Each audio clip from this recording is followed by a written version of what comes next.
Por eso quería saber, en este extrañar, en esta ausencia, si querés, de Argentina por la pandemia, ¿cómo estás viendo la realidad política de nuestro país?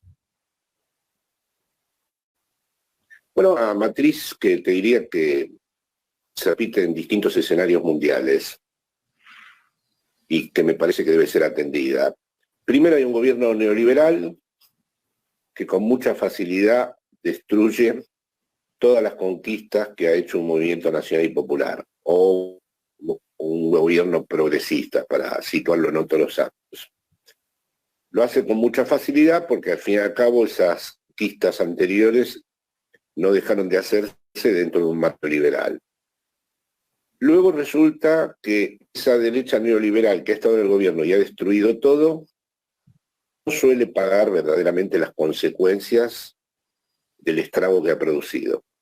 Luego viene el movimiento nacional popular o el gobierno progresista, como es en el caso aquí de España, a intentar recomponer el desastre que se ha producido. Luego ocurre que el neoliberalismo, como es un dispositivo céfalo que se reproduce a sí mismo y que no necesita grandes actores políticos porque están monitorizados por las corporaciones, sigue operando. Y ese movimiento nacional y popular que asume, o el gobierno progresista, está ultra condicionado.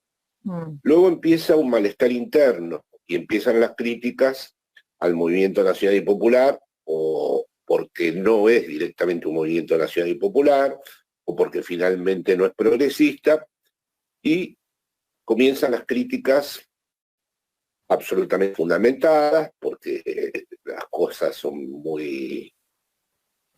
porque las determinaciones que hay que tomar no se toman, y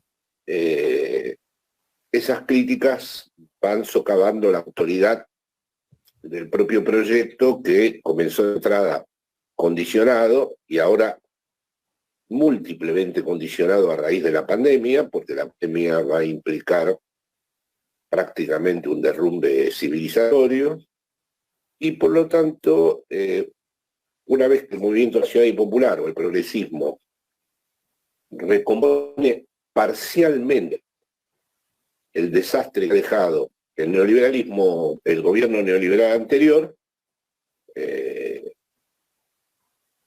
vuelve el gobierno neoliberal. Que evidentemente el gobierno neoliberal no ha pagado las consecuencias, ha capturado el Poder Judicial, tiene todo el aparato mediático a su favor, tiene incluso sectores del aparato represivo a su favor, y así sucesivamente. Hay que discutir a quién dispone de la tijera para cortar este circuito mortífero dentro de la democracia del capitalismo. Digo la democracia del capitalismo para dar a entender que la democracia del capitalismo ya no es exactamente la democracia, es una democracia emplazada, ¿no?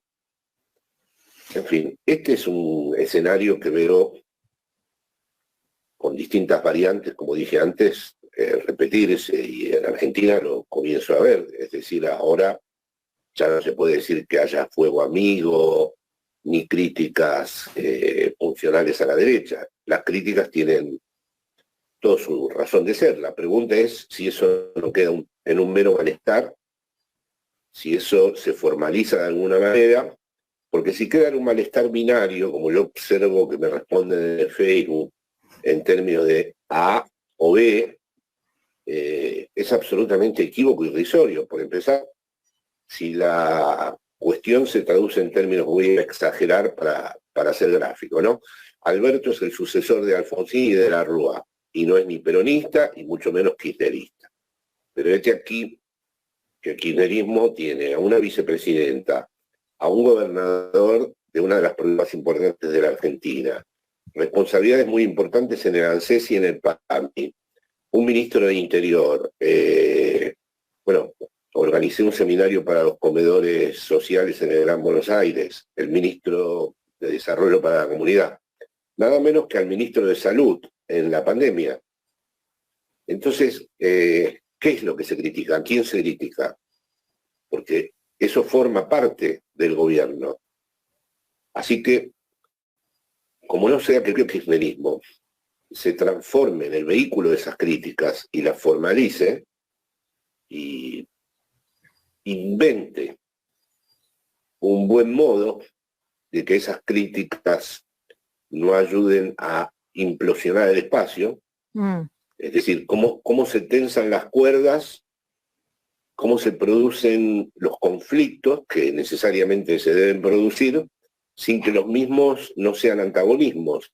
Yo creo que valdría la pena, por ahora al menos, todo lo que digo es por ahora, diferenciar el antagonismo del conflicto. Es decir, ya estamos en un momento de conflictividad interna.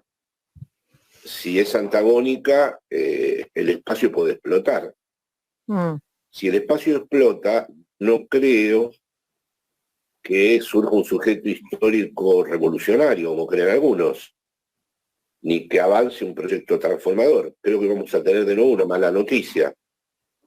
De hecho, yo recibo a muchos que me hablan en nombre de me hablan en nombre del pueblo explotado, tienen razón, pero me parece que le falta a esto una segunda lectura, que es que hoy en día, y esto sí se ha demostrado, porque si no, no entendemos qué es vivir bajo el neoliberalismo, ni la explotación, ni el hambre, ni la gran, digamos, extensión del dolor, necesariamente generan un proyecto transformador. Podríamos tener la ingrata sorpresa de que todo este movimiento crítico no genere un nuevo espacio político, un espacio, supongamos, post-kirchnerista más a la izquierda que el gobierno del Frente de Todos. Entonces sí, la verdad es que me preocupa muchísimo lo de Argentina, porque veo un proceso parecido al de España en muchos aspectos, salvando las distancias geopolíticas, y también he visto esto en Bolivia, en Ecuador, en Brasil. Es decir, es muy, muy complicado cómo un proyecto transformador se sostiene dentro de una democracia emplazada por el capitalismo, porque esa democracia está intervenida por los mediáticos, intervenida por todos los dispositivos de poder, intervenida por las corporaciones, etcétera, etcétera. Jorge, justamente frente a lo que describís, bueno, estamos transmitiendo por Facebook Live, se está sumando audiencia todo el tiempo, un montón de mensajes, Mirta Bruno Rivas, que dice, qué dúos, son imperdibles, no sabe cuánto nos ayudan a pensar, a reflexionar, para comprender mejor la etapa y seguir militando como siempre, como ustedes. Claro, aún cuesta comprender la etapa, recién se inicia en ese sentido, hay un año de gobierno, y allí quería saber hasta qué punto a veces las críticas no se hacen con categorías prepandémicas. Vos señalás que la pandemia... En eso estoy de acuerdo, sí. No, señalás que la pandemia permite pensar la política, ¿no? Vos decís en tu libro, que aquí lo tengo en Pandemonium, la pandemia permite pensar, permite la posibilidad de pensar la política. Entonces, la pregunta para tratar de mensurar un poco esta etapa que estamos viviendo, esa, ¿cuánta categoría prepandémica es la que nos lleva a análisis críticos y cuánto juega también la ansiedad en las transformaciones que no solo queremos y necesitamos, sino que votamos? Sí, en esto estoy totalmente de acuerdo con vos, porque muchas de las percepciones que yo veo me parecen prepandémicas, me parecen categorías que daban una inteligibilidad a esas críticas o eran formulables en un tiempo anterior a la pandemia. Pero en el estrago general que está produciendo esta pandemia, de la cual además no se sabe su final, me parece que para ir al viejo esquema maoísta de la contradicción principal y la contradicción secundaria, ¿no? Me acuerdo en mi juventud Mao distinguía la contradicción principal con el enemigo y las contradicciones secundarias en el seno del pueblo. Me parece que en la pandemia las cosas van en un tiempo distinto la temporalidad de los procesos políticos tiene que reconocerse como diferente, y me parece que las propias identidades políticas han quedado sumamente alteradas.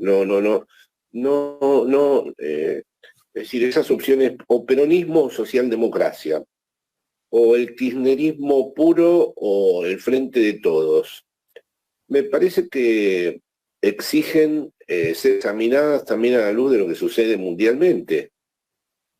Es decir, el neoliberalismo acaba de dar una curva donde solo se aminoró con la pandemia, sino que se ha radicalizado de una manera brutal. Las vacunas son una ofensa a la civilización. Lo que ocurre, el otro día le mandaron a África 5 vacunas. O sea, el espectáculo de comercialización de las vacunas han logrado subordinar a la propia Unión Europea. La Unión Europea, que se tenía a sí mismo como uno de los grandes ámbitos configurados por su tradición cultural, histórica y por su peso político, ha quedado el otro día en la pinza de Pfizer y de las otras vacunas. Y todavía no se ha atrevido a dar el golpe sobre la mesa, porque empezó con apoyarse en la Sputnik P y no lo termina de hacer. O sea que lo de las vacunas, que están acumuladas solo por el 14% de la población, en el mejor de los casos, es una derrota civilizatoria. Es una especie de genocidio encubierto. Y si, por ejemplo, no se hace esto, la lectura a partir de allí que se haga de todo lo que sucede, me parece que de golpe la historia nos va a ver como que hemos tenido una amnesia extraña, como una ceguera muy, muy rara, porque es algo que comunica directamente con la existencia misma, con la vida misma de cada uno, ¿no? Y lo que se está organizando es un verdadero desastre. Es un verdadero desastre. Es decir, o sea, va directo al campo de concentración la pandemia. Si no vacunan a los inmigrantes unos, si otros no vacunan a los países del tercer mundo, si los otros ya quieren, como de hecho espontáneamente está ocurriendo, incluso más allá de los gobiernos, trazar una línea divisoria entre los vacunados de los sectores medio altos y dejar afuera del asunto a todos los sectores populares, excluidos, oprimidos. Es un auténtico desastre. O sea, quienes creían que el neoliberalismo iba a quedar un poco, vamos a decir, transformado a raíz de que iba a surgir un nuevo tipo de solidaridad mundial, por ahora se han confundido. Y ahí está la clave también, Jorge, sobre lo que estás diciendo. Bueno, aquí te digo muchísimos mensajes. Elina Riquel me dice, analizar con categorías pandémicas implica tener muy presente que el neoliberalismo avanza sobre el Estado de Derechos, ¿no? Sirviéndose incluso de la pandemia. Y en ese sentido, es muy claro también aquí en Pandemonium, nota sobre el desastre en cuanto a la fractura de la desigualdad que podría todavía manifestarse con mayor crudeza, decís, pero además que esto no quiere decir que estemos frente al final del capitalismo, al revés. Lo que señalás textualmente es que el capitalismo es una estructura cuya verdadera cualidad es la capacidad de reproducción sin límite, y ahí parece un empoderamiento frente al ejemplo que das de las vacunas del capitalismo contemporáneo. Sí, sí. Ahora he hecho otro nuevo libro dentro de la pandemia, Nosotras en la época de nosotros, donde desarrollo con más amplitud y con nuevos puntos de vista lo que plantean Demorion. Pero, por ejemplo, en relación a lo que estás diciendo, Cintia, pensemos que nunca como ahora se visibilizó las fuerzas del trabajo. Nunca el mundo hizo tan patente que sin los trabajadores y las trabajadoras, sin las enfermeras, sin los que prenden la luz, sin los que sostienen este mundo, esto se hubiera caído. Esto tendría que haber podido tener alguna suerte de correlación política, porque esta vez sí se ha visto y se ha podido percibir con nitidez que no son los empresarios los que generan la riqueza, que no son las oligarquías las que generan la riqueza, que una vez más se confirma la vieja tesis de Marx de que es la fuerza de trabajo que genera verdaderamente el funcionamiento de la maquinaria. Sin embargo, esto no ha encontrado una traducción política. Por lo tanto, se le exige a los gobiernos, pero una de las cuestiones que a mí me parece que había que señalar en la pandemia es la responsabilidad popular. Y creo que el otro problema que hay es que esa responsabilidad popular está difuminada porque hay una teoría que tiene ya mucha consistencia, es que los medios han confundido a la gente, o los medios han logrado intervenir de tal manera sobre la gente que la gente está, bueno, lo vemos también a escala universal, ese movimiento que hay libertario negacionista, que es una nueva forma paródica de la ultraderecha histórica, ¿no? Ahora bien, eso no está solo construido mediáticamente, eso es que hay una mutación antropológica también. Eso es que ya el concepto de interés objetivo no está funcionando, no es más operativo, porque si fuera por los intereses objetivos, tendríamos que estar en una situación pre-revolucionaria, dado de que los que han puesto el cuerpo, los que han puesto el trabajo para sostener este mundo en la pandemia, son los trabajadores. Y sin embargo, esto no tiene una traducción política. Por ejemplo, España, que ahora ya es un país pobre y que tiene un nivel de pobreza importante, en este momento, después del tiempo del gobierno progresista, donde están el Partido Comunista, Unidas Podemos, el PSOE, y que está más a la derecha del Frente de Todos, esto también lo debo decir, ya los tres partidos de la derecha suman más votos. Cuando la pandemia ha mostrado visiblemente el destrozo que hizo el gobierno neoliberal con la sanidad, con la educación pública. Pero la derecha no paga esto, como dije al principio, no le retorna, por suerte hay sectores como en Argentina, por la vieja tradición de su movimiento nacional popular, por todo lo que surge del origen peronista, que ha logrado que Macri no renovara, pero no ha extinguido al macrismo. El macrismo es otra cosa. Además, el macrismo ha girado, eso lo tenemos que también pensar bien, no tiene otro destino que la ultraderecha. Lo próximo que va a venir, si nos sale mal este proyecto y si no encontramos el modo en que este proyecto se transforme desde adentro a través de las críticas, pero no se autodestruya, lo que va a venir es algo que va a ser muy difícil de soportar. Jorge, como psicoanalista realmente quiero hacerte esta pregunta que es doble. Por un lado, frente a lo que venías diciendo, ¿qué marca y qué huella deja en una sociedad que quienes han cometido delitos o quienes han vulnerado los derechos humanos durante el gobierno no tengan consecuencias posteriores? Y por otro lado, ¿cuáles son las marcas de las ausencias, de las pérdidas que nos está dejando la pandemia? Eso es muy temprano para verlo, ¿no? Porque todo puede de un momento a otro virar y transformarse. Y en cualquier momento, mañana, yo estoy diciendo esto ahora y resulta que mañana aparece finalmente en la realidad algo que por ahora hay una especie de supervivencia. Y la supervivencia siempre es mala, porque la militancia comienza cuando uno siente que puede poner algo por encima de sí mismo, por encima de la propia vida. La militancia es para decirlo de un modo kantiano, renunciar a los intereses personales y sentir que hay algo más importante que uno mismo, ¿no?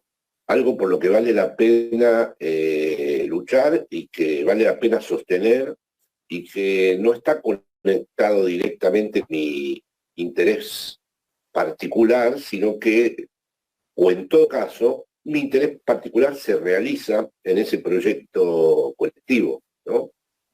Y yo creo que la pandemia lo que ha agudizado, y eso le viene muy bien al liberalismo, es un sentido de la supervivencia. Es decir, ahí el neoliberalismo tiene siempre entre sus proyectos claves obligar a cada uno a vivir en un presente absoluto y que los legados se disuelvan y que esas huellas de las que has hablado antes dejen de tener su fuerza simbólica y que la herencia política quede cada vez más difuminada. Y aquí la pandemia le ofrece al neoliberalismo un terreno muy favorable. Por ejemplo, yo hablo con todos los inmigrantes de este barrio, porque como soy extranjero, hablo con senegaleses, con nigerianos, con rusos, con ucranianos, con latinoamericanos. Todos están pensando en la supervivencia, ninguno piensa en términos políticos. Ellos podrían constituir una fuerza política, son muchos, y se aliaran con los trabajadores excluidos y los despedidos y que han quedado en situación de desempleo. Bueno, estarían las condiciones para, no digo derrocar a este gobierno, sino presionar como corresponde. Pero están todos pensando cómo le gana mañana. Y esa es una de las grandes ventajas también del neoliberalismo, que esas huellas, hemos llegado a un punto en donde, por ejemplo, aquí hay 600, 700 muertos diarios y parece como si fuera ya natural, como si esto ya ahora ya empezara a formar parte del paisaje, como si esto ya no generara ninguna sorpresa. Lo único que dice cada uno es hasta cuándo, pero en lo personal no hay algo que uno diga que colectivamente se asume que estas muertes están presentándose de manera cotidiana, ¿no? Es muy sorprendente el aspecto. La verdad es que, como siempre, un agradecimiento enorme por, como dice también nuestra audiencia, que nos ayudas a pensar, ¿no? Claudia Angélica Lozardo, por ejemplo, dice: querida Cintia, muchas gracias por la entrevista. Qué difícil me resulta encontrar el límite entre la crítica fundamentada y la justificación de todo lo que hace el gobierno para no ser funcional a las derechas. Me quedo con lo dicho por Alemán, análisis con categorías prepandémicas. Un abrazo, felicitaciones desde Padua. Te manda un gran abrazo desde Padua. Mira qué hermoso que lo recibas, ¿no? Allí en Madrid. Hermoso, sí, lo agradezco muchísimo.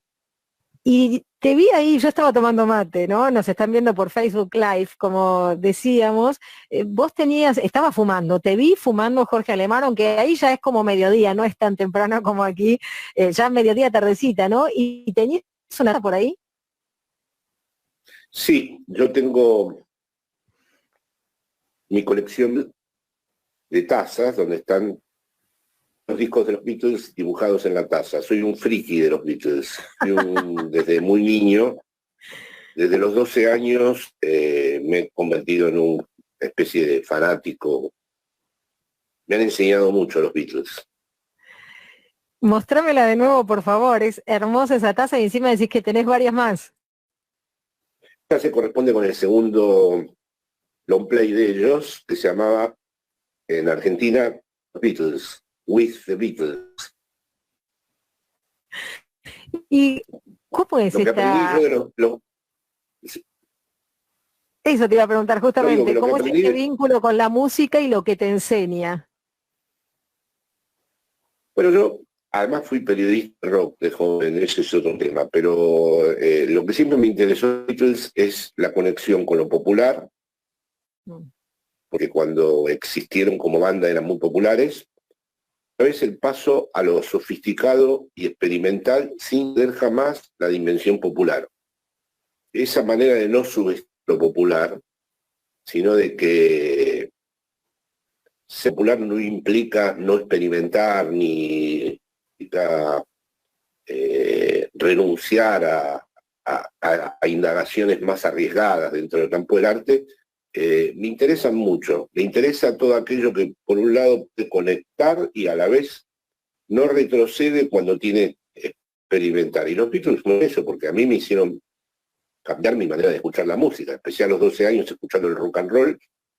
Terminé ya en esa curva final de los Beatles de Sgt. Pepper, Abbey Road, escuchando de otra manera todo. Me voy a quedar con esa frase, ¿no? Que no retrocedieron cuando había que experimentar la creatividad que todavía nos falta en la comprensión de este tiempo y en la necesidad de construir uno que sea mejor. Regálame un libro. ¿Qué tiene que leer? ¿Qué estás leyendo, Jorge? Un libro clásico, un libro de ahora. El que quieras. ¿Con qué libro me quedo este sábado? A ver. Voy a cometer un grave error autorreferencial. Te recomiendo cuando salga Nosotras en la Época y la Época de Nosotros, que es el libro con el que... Y hay que leer algo clásico. Hay 2 textos que recomiendo siempre: el capítulo del fetichismo de la mercancía en Marx y el malestar en la cultura en Freud. Bueno, me parece ya con ese combo. No, son 2 textos. Uno es un capítulo del Capital y el otro es un texto de Freud, pero yo creo que cuenta muy bien de cómo las fuerzas que nos dominan son visibles. Son estructuras que son muy difíciles. ¿Vos bien? Ahí estamos escuchando a Jorge Alemán, que más que dejarnos una lectura del fin de semana, nos dejaste lecturas para la vida, Jorge, y no puedo dejar de ver en nuestro Facebook Live que se acaba de sumar ella. A mí me encanta, parafraseando a Rodolfo Walsh, yo le digo, ella llega a la 990, ella llega, esa mujer llega a Caballero de Día. Aprovecho, Jorge, y le damos la vida, ¿te parece, a Sandra Russo? Hola, Sandra, ¿cómo estás? Muy bien. Hola, buenos días a los dos. Hola, Jorge, hola, Cintia. Qué hermoso Sandra, saludarte. ¿qué tal? Un gusto. Qué alegría enorme, y además también, ¿no? Veníamos hablando de lecturas fundamentales, Sandra, que nos permite reflexionar con su escritura. Después puedo nombrar mi panteón argentino, es decir, es clave leer a Juan José Saer, que me parece un escritor máximo. Creo que es una obra, es un castellano de una lucidez inquietante. Siempre hay que leer a esa mujer, que es una de las grandes hitos de la literatura argentina, de Rodolfo Walsh, que antes lo has citado. Luego está el gran Manuel Puig, al que tuve el gusto de conocer, a saber quién lo conocí, y he vuelto a leer el Martín Fierro, porque siempre lo vuelvo a leer, y hay una gran literatura feminista en Argentina que me interesa mucho, porque a diferencia del feminismo, vamos a decir, del empowerment o feminismo liberal, que veo que en Europa tiene presencia, en la Argentina hay un intento interesantísimo de un feminismo, ¿no? El feminismo que entienda la opresión, pero no se desentienda de la explotación, que son 2 cuestiones que siempre deben estar, a mi juicio, articuladas en un proyecto transformador, ¿no? Y allí, Jorge, vos ves cierta esperanza, ¿no? Hay algunos referentes, algunas referentas que observan las juventudes y sus defensas del ambiente y los feminismos. Ahí, Sandra, vos también partís esa lectura de poder mirar la transformación desde esos espacios. Sí, bueno, mi último libro, La Reinvención del Amor, tenía que ver justamente con eso, ¿no? Con tomar los feminismos populares como disparador de una nueva lectura de los vínculos, y ver cómo amamos ahora que se cae el paradigma del amor romántico. ¿Cómo amamos, Jorge? Te traslado la pregunta y la última ya. Te agradecemos muchísimo que estés más tiempo aquí con nosotros y nosotros. Ahí hay que siempre, yo tiendo a diferenciar, Cintia, siempre lo que es estructural de lo que es histórico. Lo estructural no se borra para mí. Por ejemplo, una tesis de Lacan que dice que la relación sexual es imposible. La relación sexual, me permito la benevolencia de la audiencia, es imposible en Grecia, toma en la modernidad, en la posmodernidad, en la pandemia. El amor es lo que uno hace para responder a esa imposibilidad. Eso es estructural.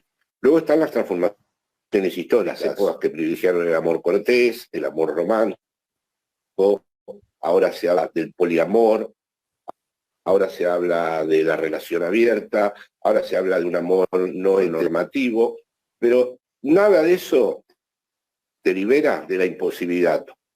Es como el ser humano está dividido, muere y está sexuado. De cualquier manera está sexuado. Eso es ineliminable por la historia. La historia en todo caso hace algo con eso. Pero lo que no se puede es ser llevar todo un historicismo trascendental, creer que todo procede del ámbito de la historia. Eso lleva a errores. Es decir, para mí el sujeto nunca es uno, siempre está dividido, siempre está hablado. Por ejemplo, Judith Butler, una feminista, dice que esa fractura es histórica, que si se transforman históricamente las cosas, el sujeto puede acceder cambiando esa fractura. No, serás trans, queer, serás hermafrodita, serás cis, sexual, y la división continúa, la fractura continúa la insatisfacción, continúa la incompletud, continúa la imposibilidad. La vida está atravesada por esos vectores y en todo caso hay un saber hacer que uno tiene que inventar. O sea, nada nos libera del invento que cada uno tiene que hacer. Tu pregunta, ¿cómo se llama? Bueno, cada uno tiene que inventar la forma en que, en primer lugar, eso no le haga daño, porque el amor no tiene solo la gran virtud de asomarnos al universo del otro, sino es un alto nivel de exposición, ¿no? Uno está expuesto. Bueno, hay que encontrar una manera en donde verdaderamente uno aprenda lo más importante, que la parte es el todo. En cambio, todo es nada. Y qué interesante, Jorge, esto que estás diciendo, así como señalábamos lo de, parece que a veces hubiera categoría de análisis prepandémicas para la política y la actualidad de la Argentina o el mundo, también siguen surgiendo binómicos, ¿no? Cuando en realidad cuando en realidad somos diversidad, ¿cuánto nos falta incorporar en nuestras conceptualizaciones esa diversidad y no quedarnos aislados en el binomio, ¿no? El es y el anti.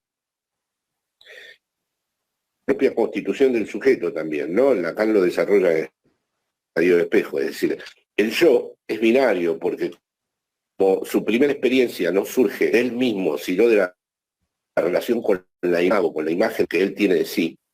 O sea, nunca nos relacionamos directamente con nuestra propia imagen, sino a través de una mediación que es la imago del espejo. Y ese campo, el imaginario, es absolutamente binario. Por eso es muy interesante el campo simbólico, que no es binario nunca. Pero la espontánea es binario.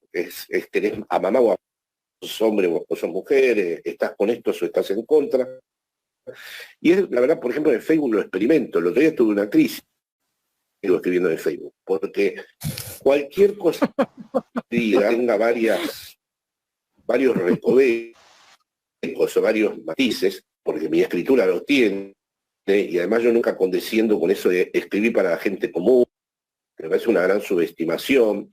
También me molesta, el otro día me insultaron como no me habían insultado nunca, que dije que me pareció un poco feo argumentar el hambre de la gente. Me parece que la gente quiere tapar el argumento diciendo, y la gente, el hambre de la gente. Usar el dolor real, ajeno, para ganar en el argumento y quedar uno mismo, me parece un poco obsceno. Es decir, porque en primer lugar, el que realmente está padeciendo ese dolor no lo utiliza como argumento en el Facebook, ¿no? Entonces, el Facebook es bastante binario, por ejemplo. Se escriba lo que se escriba, no solo el Facebook, porque yo escribo en página 12 y lo ven los queridos lectores abajo, hay algunos comentarios buenísimos y unas críticas muy oportunas. Pero hay un montón que creo que no tiene nada que ver con lo que dije, como un dilema que han organizado en términos imaginarios, en términos no simbólicos. Que ya digo, no es un problema menor porque todos tenemos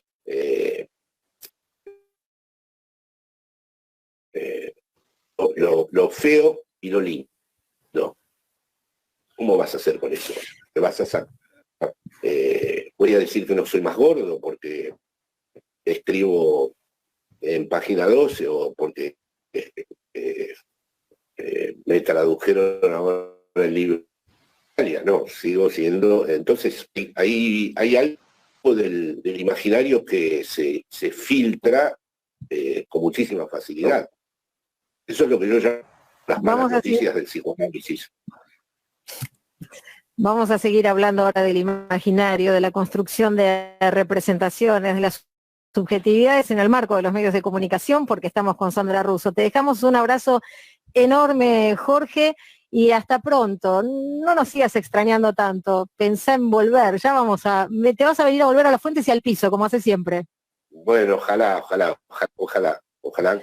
que sea de esa manera. La verdad que me daría mucho gusto.